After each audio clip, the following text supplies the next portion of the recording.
কামারপুকুর ও বেলুর মঠের পাশাপাশি হুগলির চন্দননগর সুরিঘাটে রামকৃষ্ণ আশ্রমে মহাসমারোহে পালন করা হলো ঠাকুর শ্রী রামকৃষ্ণের 188তম জন্মতিথি। এই মহান উৎসবে উপস্থিত ছিলেন স্বামী সমতানন্দ পুরী, বিশিষ্ট আইনজীবী ও সমাজসেবী উজ্জ্বল চক্রবর্তী, অধ্যাপক নিত্যানন্দ বড়াল, তপন চক্রবর্তী সহ প্রচুর ভক্তবৃন্দ। এখানে সকলে নাম কীর্তনে অংশগ্রহণ করে। বিশিষ্ট অতিথিদের সম্বর্ধনা দেওয়া হয় আশ্রমের পক্ষ থেকে। দেখুন আমাদের সেই প্রতিবেদন।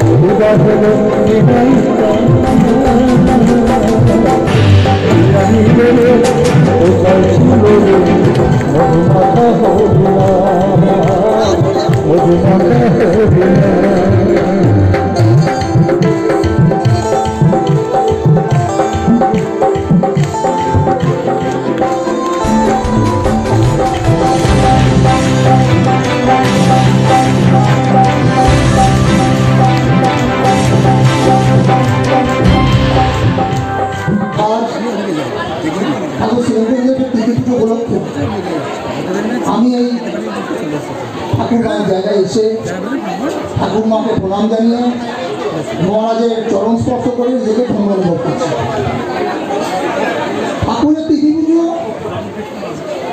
সারা জীবন বছরের পর বছর মানুষের সাথে মানুষকে নিয়ে আত্মের পাশে দাঁড়িয়ে রামকৃষ্ণ মিশন ও মঠ তাদের কাজ করে চলেছে। এইভাবেই আমরা যাতে ভবিষ্যতেও মানুষের পাশে দাঁড়িয়ে এইভাবেই জনসেবা করে যেতে পারি এবং মহারাজের হাতে হাত মিলিয়ে আমরা সবাই মিলে যাতে ভবিষ্যতে এই কর্মকাণ্ডকে আরও বিশ্বব্যাপী ছড়িয়ে দিতে পারি তার প্রার্থনা করেই আজকে আমাদের এই সমাবর্তন, এই উৎসব। আমরা আশা করব মানুষ আমাদের পাশে আছেন, থাকবেন এবং ভবিষ্যতেও ছিলেন। এই বলে সাময়িক বক্তৃতা আমি শেষ করব।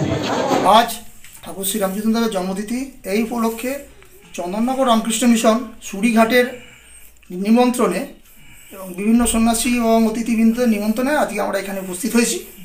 এখানে বিশিষ্ট বরিষ্ঠ সন্ন্যাসীকে আমরা সংবর্ধনা দিলাম এবং তার সাথে ওনারাও আরও বিভিন্ন ধরনের মানুষ এখানে উপস্থিত ছিলেন।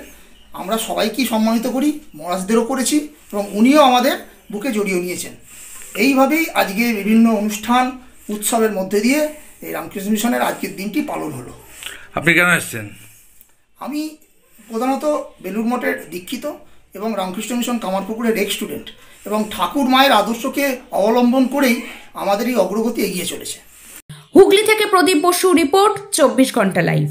আমার এই তেলটি আগে দাদু তৈরি করতেন, তারপর আমার বাবা কোর্স করতেন, তারপর আমি এখন করছি। এই তেলটি বাতরোগের দারুণ কাজ করে। হাঁটু ব্যথা, কোমর ব্যথা, ঘুটনো ব্যথা, ঘাড় ব্যথা, এই তেলটি আপনি ইস্তেমাল করে দেখুন, আপনার খুবই কাজে লাগবে। এই তেলটি ইউজ করুন, খুবই কার্যকর। আপনাকে ডেলিভারি করা যাবে 6টা পিস 500 টাকায়। খুবই লাভকার হবে এই তেল।